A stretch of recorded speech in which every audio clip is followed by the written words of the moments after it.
We are going to see the characteristics of the gun oscillator. So this is the block diagram we have for this. First one is going to be the gun and pin power supply. Second one is going to be the gun oscillator. Third one is isolator. Fourth one is spin modulator. Then the next one is frequency meter. Then diode detector and CRO. These are the block diagram. Same thing we have here. So this is going to be the gun power supply. This is the gun oscillator. Then followed by isolator, then frequency meter, then diode detector, then finally CRO. So now what are the characteristics we have to see is, one is going to be the first characteristics is VA characteristics of the gun diode. You have to see it. Then the next one is going to be the electronic tuning and mechanical tuning. These are the characteristics we have to see. To switch on the gun power supply, so before switching it on, you see that all the knobs are in the minimum position or off position. Then you switch it on. Now we will be getting 0. So now this switch is in the voltage position. So here we have the 7-segment display, which is used to see both the voltage and the current, so that we have a knob here to switch it from voltage to current. This gun bias, and this is going to be the modulation amplitude, modulation frequency. Then the gun power supply is going to be given from here. For the pin, the supply is given from here. So we have the two cords which is coming here to give the supply for the gun oscillator and the pin modulator. Now we have to start the experiment. So first part is going to be the VA characteristics. So for that, this power supply is enough. We need not go to the CRO. So we have to slightly vary this gun bias. So this is the gun bias knob. I am going to vary it in such a way that I will be getting some 0.5 volt in the LED display. So we cannot exactly fix the 0.5. Around 0.5 we can have it.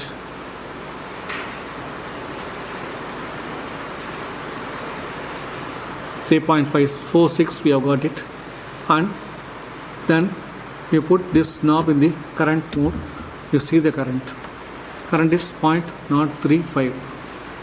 So now we have to note down it here in this, the voltage and the current, gun bias in volt and gun current in milliamps. So now you vary this bias voltage by 0.5 increment, so that now it is going to be from 0.5 to 1. So around 1 you fix this.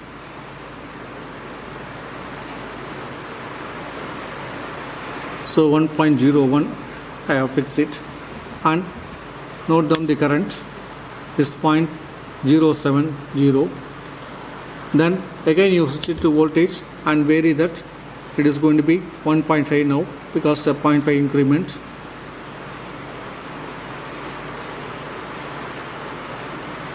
So 1.51 or 12, and the current is 0.102. So like that we have to vary this one continuously by an increment of 0.5 volt till we get the reduction in the current. Now it is 2.03, current is 0.129. So like that you have to vary this one. So if you vary this, gradually increase the gun bias, one time the current will be decreasing.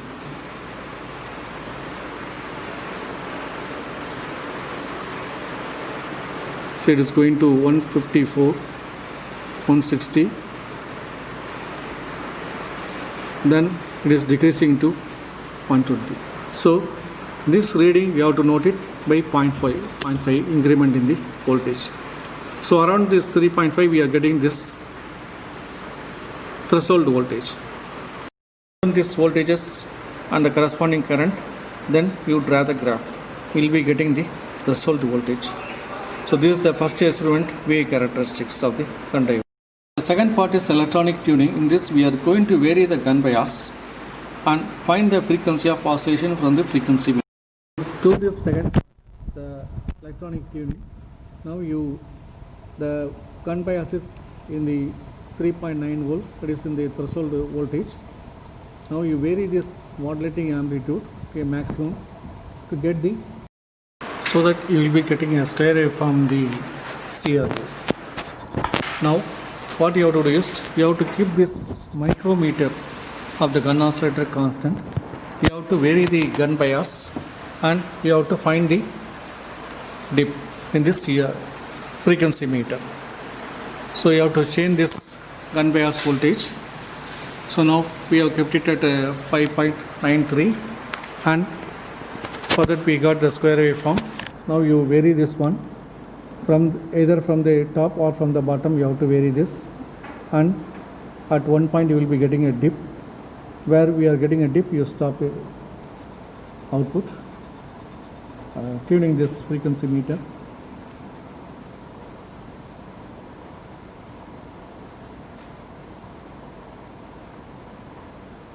See that now you are getting a dip here. So while getting a dip, just stop tuning this frequency meter and see the reading. So as usual, now the reading is going to be between this 9.24. So between the two lines and the vertical line, you have to take it. It is 9.24. For the gun bias, what is the frequency you got it? Then now again you detune this frequency meter. Then after that you change the bias voltage from 5.9 to some other value 6.01 and see the waveform here. Now again you start tuning this frequency meter to get the dip in the CRO. So now I am varying the frequency meter and I am checking for the dip. See, now I have got the dip. I have a closer look.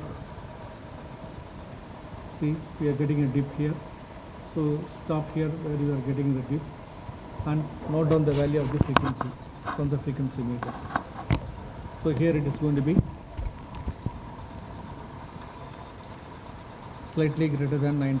So note down these readings for various gun bias. What is the frequency of oscillation? So with this the electronic tuning is over.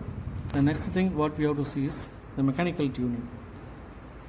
Mechanical tuning is done by keeping the gun bias constant. We have to vary this micrometer reading of the gun oscillator. So the gun oscillator micrometer reading is now kept at 2 divisions and we are getting the output here. Now we have to vary the frequency meter to find the dip. So frequency meter is either varied from bottom or from the top so that we can get the dip in the output.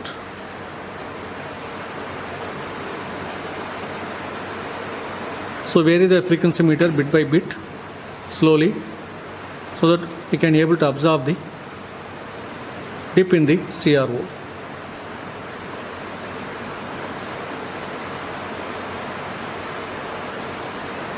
So we have got dip in the CRO. We'll have a closer look at it.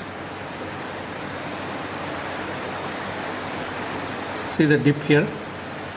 Now keeping this frequency meter in that position, you note down the reading is between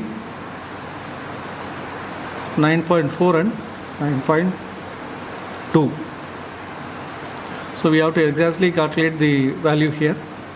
It is 9.41 and you note it in the micrometer reading and frequency of oscillation here for the mechanical tuning. Here it is going to be 2 divisions, 2 micrometer, and here it is going to be 9.41. You vary the micrometer reading of the gun oscillator. Now it is kept at 10.4. We have the output here. Again you vary this frequency meter to get the dip in the CRO very slowly.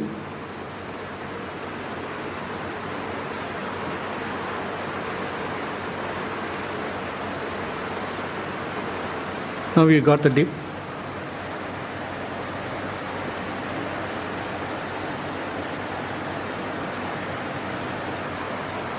You note down the frequency from this frequency meter. Is 9.4, between 9.4 and 9.42, and again it is between 9.4 and 9.41, so it is 9.405. Note down this reading in the tabular column. Here for the micrometer it is going to be 14, and the frequency of oscillation 9.405 here in the tabular column. With this, the experiment is over. Now the micrometer reading is at 16 divisions. We have got the output here. Frequency meter is varied. Either you have to start from the bottom or from the top, so that you will be getting the dip. So you are tuning this bit by bit, so that you will be getting the dip in the output. So now we have got the dip here. So you note down this value from this frequency meter. So it is slightly before 9.4. So for the micrometer reading of 16, we have got to enter it here 16, and here it is going to be 9. Now we have to draw the graph.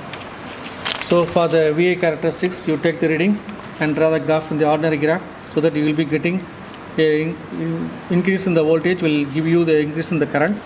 At one time it is going to its maximum value, then it will be dropping, and the maximum value is going to be the threshold voltage. This is for the VA characteristics of the current diode. Then for the electronic tuning and mechanical tuning, again it is drawn in the ordinary graph. For the electronic tuning, the x-axis is going to be gun bias in volt, y-axis is going to be frequency of oscillation, and for the mechanical tuning, the x-axis is going to be the micrometer reading, and the y-axis frequency of oscillation. For both the things, we will be getting a graph, a similar one. It is as the gun bias increases, the frequency will be decreasing. Similarly, for the micrometer reading increases, the frequency of oscillation will be decreasing. So this is the graph for the mechanical tuning and the electronic tuning.